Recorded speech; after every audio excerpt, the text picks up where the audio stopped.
How are we doing, guys, and welcome back to All Leeds TV. It's Leeds United 0, Aston Villa 0, post-match reaction to the game. Overall, I'm pleased with a point in the circumstances of the game. I think obviously going into the match, we wanted all three. I think it's a game where you've got to aim for all three. Certainly on the run we've been on, and it is 4 games without a win now, and that is disappointing. But in the circumstances, the fact we went down to 10 men, it's not too bad a result in the end. On the balance of play, I'll take the point and take a clean sheet as well. It might have been a slightly fortunate clean sheet with the chances Villa had in the game, but we take it. We take any kind of positive in that kind of sense at this moment in time.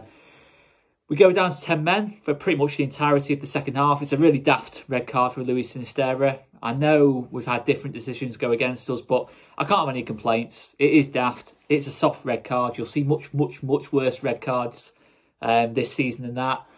But the rules are the rules, and Luis Sinisterra, I don't know what he was doing, but it's a real shame because I think we've lost arguably our best player now for what could be a very key game now against Crystal Palace away.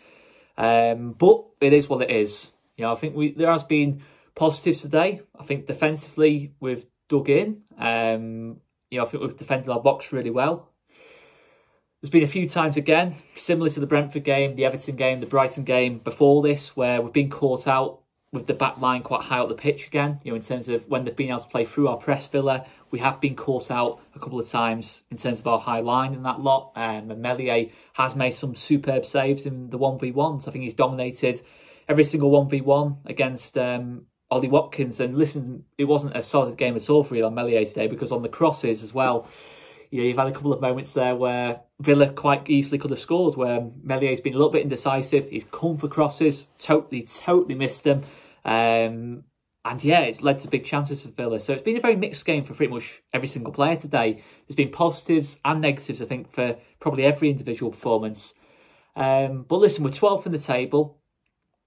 It's a decent start for us, but I think to sustain this, we've got to find that little bit more creativity against these teams that sit in against us. I'm not talking about when it was 10 versus 11. I'm talking about 11 versus 11. We had 64% possession in that first half. Villa were very much sitting back when it was 11v11. And we didn't really work them enough. We didn't really test Martinez in goal at all in that first half, when we really did have the ball, the possession, the momentum, really being the home team. You have to look to create more in those situations. I think Villa had 5 shots on target when it was 11v11. So yes, we do need to be a bit more decisive against teams that do sit in against us and don't really allow us that space to counter-attack. You see a lot of our goals this season have come from getting the ball into Rodrigo in space and being able to create from there. But when we've actually got to really break teams down who sit in against us, we found it difficult. I think against Everton, I think against Villa, we have found it difficult in recent weeks, and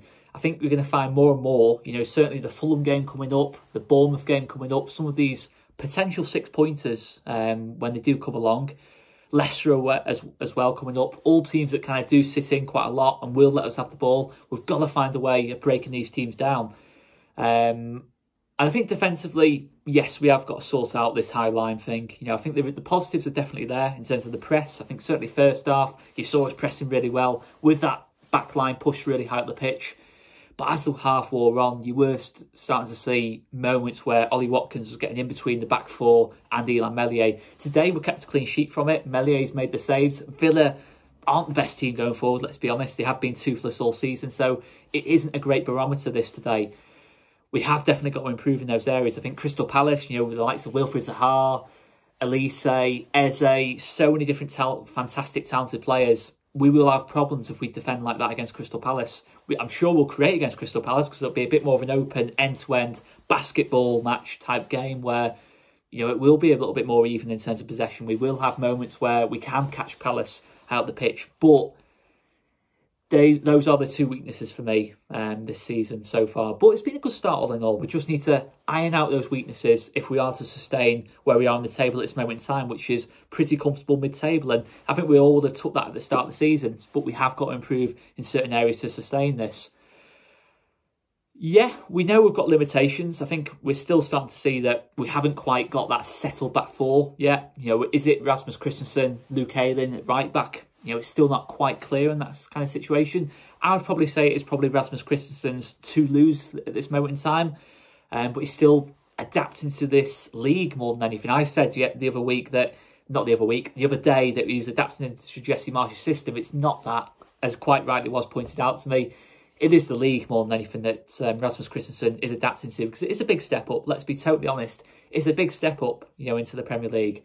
I know it's a cliche, but going from the Austrian Bundesliga to this league is a massive step up for any player, really. Obviously, Pascal played left-back today, went into the centre when Junior Firpo came on. That's still to be decided, who's the long-term left-back. The centre-back situation, Liam Cooper got picked ahead of Diego Llorente today. So we're still trying to find that settled back four. And you've seen those limitations that, you know, I think Robin Koch and Liam Cooper at times got in each other's way. Sometimes Robin Koch was going for balls that Liam Cooper was going for, or neither were going for, and the other was expecting the other one to go for it. There was a lot of confusion at times, and you did see Ollie Watkins get some opportunities from that, and Eli Meslier made the saves. But I think it was better today, certainly, than what it was against Brentford. I mean, it couldn't really have been any worse. I think Christensen and Cooper coming back in was better in terms of what it was against Brentford, if you ask me. Some might disagree with that, but I do think it was better all in all. But there's still things to improve in that kind of sense. You know, I think this season, we know we're going to give up a lot of chances. We know we're going to be involved in a lot of basketball matches. But again, against teams like Villa, Everton, you know, to an extent Brentford, we need to be a little bit more solid. We need to be a little bit more solid as well at the same time. You know, I don't mind giving up chances against teams that are great going forward. You know, but Villa and Everton, they've not been great going forward this season. So it is a bit of a concern. They did have a lot of chances today, albeit Villa, obviously second half, we had 10 men. But yeah, we're still a work in progress. I'm just looking at my notes here from the game, because, you know, it's a 0-0 game and it's quite difficult trying to think of topics to kind of talk about in a 0-0, quite dull game really.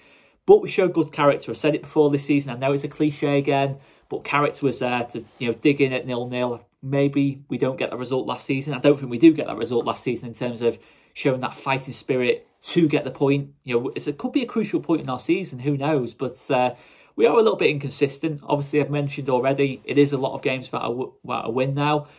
But we've shown potential in all 4 games in spells. Even the Brentford game, we created a lot of opportunities in that Brentford game. It's a bit more open, a bit more basketball game. Brentford punished our mistakes. Today, you know, we struggled to break down Villa. Villa had a couple of moments against us. A little bit better today defensively. Everton, again, we had a lot of opportunities. Brighton, again, maybe a little bit less positives in the Brighton game. But within that last 4 games, since that Chelsea game, which feels like an absolute eternity ago, really, since that Chelsea game, it has been a bit of a drop-off. But we've shown positives in all 4 games. We just need to put 90 minutes together now, you know, in terms of to sort out this inconsistency. But might not be a situation where we need to be brilliant for 90 minutes.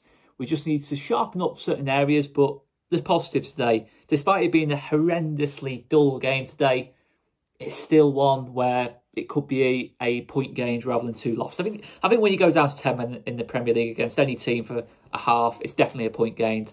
I'll take the positives from it. Make sure you hit the subscribe button if you haven't done already, and smash that like button as well for us. Check out Tashu's fan cam, which is coming out later on as well, and our player ratings, which I'm sure will be out tomorrow too. So smash that like button and the subscribe button as well for us, and let us know what you thought on the game. I think it's a point gained. A frustrating one, but I'll probably take more positives than negatives. Thanks for watching, guys. See you later. Cheers, guys.